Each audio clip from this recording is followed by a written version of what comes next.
जय श्री कृष्ण दोस्तों, मेरे YouTube चैनल धर्म ज्ञान विद विशाखा पर आपका स्वागत है। दोस्तों, हर माह में 2 बार एकादशी व्रत किया जाता है। ज्येष्ठ माह के शुक्ल पक्ष की एकादशी को निर्जला एकादशी के रूप में मनाया जाता है। ये व्रत 24 एकादशियों में कठिन और फलदायी माना गया है। इस बार ये व्रत 25 जून को किया जाएगा। धार्मिक मान्यता के अनुसार निर्जला एकादशी व्रत करने से साधक को सभी एकादशी व्रत का फल मिलता है और भगवान विष्णु की कृपा प्राप्त होती है। व्रत के दौरान अन्न जल का त्याग किया जाता है। व्रत के समय कठिन नियमों का पालन जरूर करना चाहिए। ज्येष्ठ माह की शुक्ल पक्ष की एकादशी को निर्जला एकादशी मनाई जाती है। इसे भीमसेनी एकादशी भी कहा जाता है। ऐसे में साधक भगवान विष्णु और माता लक्ष्मी की कृपा पाने के लिए निर्जला एकादशी पर तरह तरह के उपाय करते हैं और तरह तरह की चीज़ों को दान करते हैं। शास्त्रों में कुछ ऐसी चीज़ों का वर्णन किया गया है जिन चीज़ों का भोग अगर निर्जला एकादशी के शुभ अवसर पर सच्चे मन से भगवान विष्णु को लगाते हैं और प्रसाद के रूप में इन चीज़ों को सेवन करते हैं तो आपको व्रत करे बिना भी इसका फल प्राप्त होता है, लेकिन आपको इसका अधूरा फल प्राप्त होता है।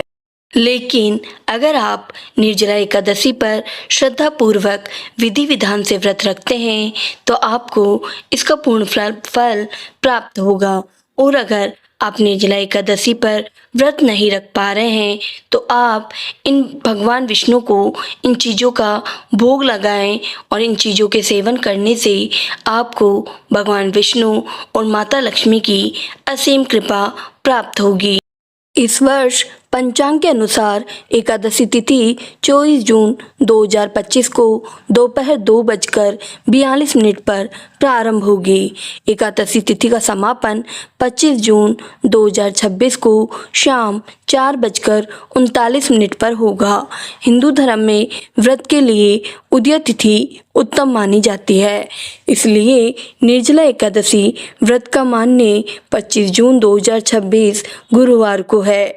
निर्जला एकादशी व्रत का पारण 26 जून 2026 शुक्रवार को किया जाएगा। एकादशी व्रत खोलने के लिए शुभ मुहूर्त सुबह 5:49 में सुबह 9:03 तक रहेगा। पारण के दिन द्वादशी समाप्त होने का समय 6:52 है।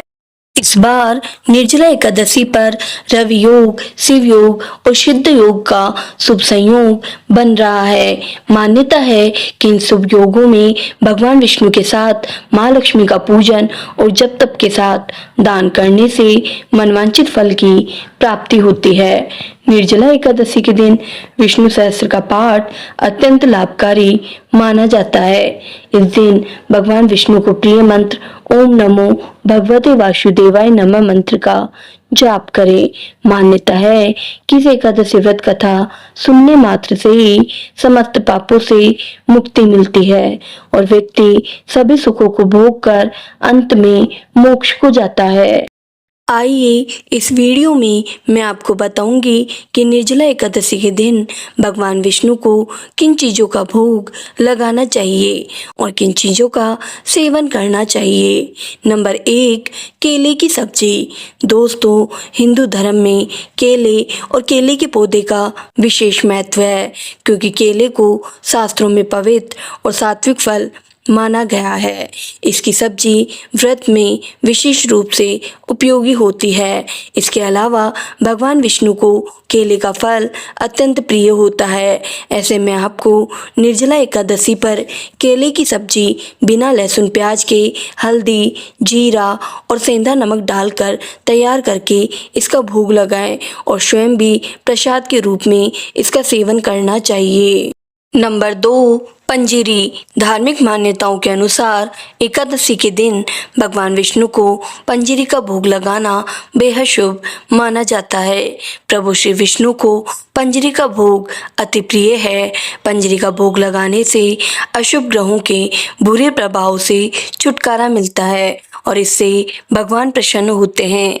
नंबर 3, पंचामृत विष्णु भगवान की पूजा में एकादशी पर विष्णु को पंचामृत का भोग लगाना चाहिए। इससे भगवान विष्णु को प्रिय भोग में शामिल किया जाता है। माना जाता है कि इसके भोग लगाने से घर में धन वैभव की कभी कमी नहीं होती।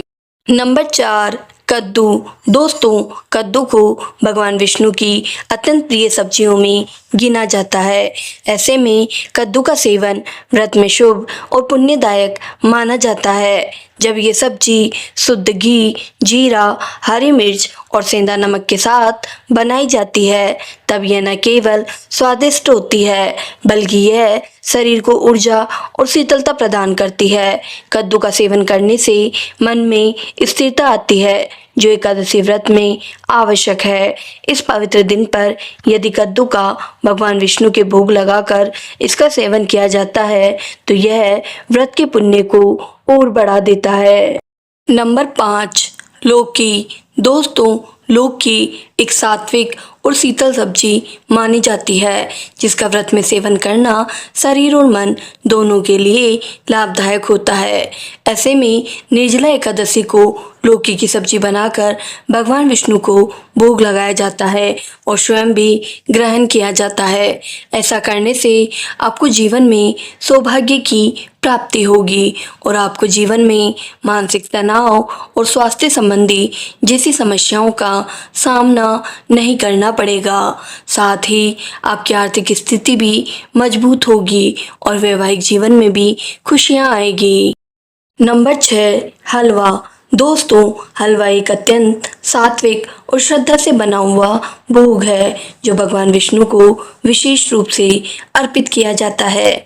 ऐसे में निर्जला एकादशी जैसे पुण्य पर्व पर सूजी, बेसन या आटे से बना शुद्ध घी का हलवा भगवान को अर्पित करना चाहिए और भगवान से जाने अनजाने में हुई गलती की क्षमा याचना करनी चाहिए, जिससे आपको इसका पूर्ण फल प्राप्त हो सके।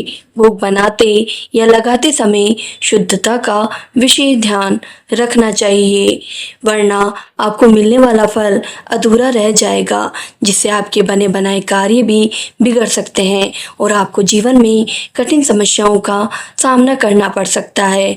आपका जीवन दुर्भाग्य में बदल सकता है। नंबर 6, फल। दोस्तों, फल भगवान विष्णु को अर्पित करने वाला सबसे शुद्ध, सात्विक और प्रिय भोग है। विशेष रूप से केला, सेब, अमरूद, अनार, पपीता आदि फलों को शुद्ध जल से धोकर भगवान विष्णु को अर्पित करना चाहिए, क्योंकि फल न केवल पवित्र होते हैं बल्कि यह व्रत और तपस्या के समय शरीर को ऊर्जा भी प्रदान करते हैं। शास्त्रों में वर्णित है कि फल भगवान को प्रसन्न करते हैं, क्योंकि यह धरती के प्राकृतिक उपहार होते हैं।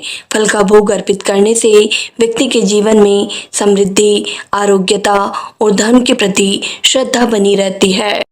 नंबर 7, नारियल। नारियल भगवान विष्णु का प्रिय फल माना जाता है और इसका हिंदू धर्म में बड़ा ही विशेष महत्व है। साथ ही नारियल को पूजा पाठ का महत्वपूर्ण हिस्सा माना जाता है।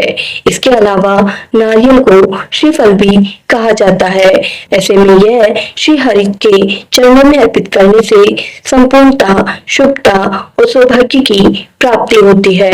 इसके अलावा नारियल को तोड़कर उसका जल भगवान विष्णु को अर्पित करना अत्यंत पुण्यकारी होता है। धार्मिक मान्यताओं के अनुसार नारियल 3 आंखों वाला होता है, जो त्रिलोकपति विष्णु को समर्पण का प्रतीक माना जाता है। नंबर 8, खीर। निर्जला एकादशी के दिन भगवान विष्णु को मखाने की खीर का भोग लगाएं। भगवान को ये खीर बेहद प्रिय है। इसका भोग लगाने से उनकी असीम कृपा बनी रहती है। 9, तुलसी दल। दोस्तों, हिंदू धर्म में तुलसी दल का विशेष महत्व होता है। तुलसी को माता लक्ष्मी का प्रतीक और भगवान विष्णु की प्रिय माना जाता है। इसलिए भगवान को लगाए जाने वाला भोग बिना तुलसी के अधूरा माना जाता है। शास्त्रों में कहा गया है कि भगवान विष्णु को एक तुलसी पत्र अर्पित करने से सहस्त्र यज्ञों के बराबर फल मिलता है। तुलसी मन और वातावरण को पवित्र बनाती है और सफलता का प्रतीक मानी जाती है। धन्यवाद दोस्तों, वीडियो को लाइक, शेयर और सब्सक्राइब करना नहीं भूलें।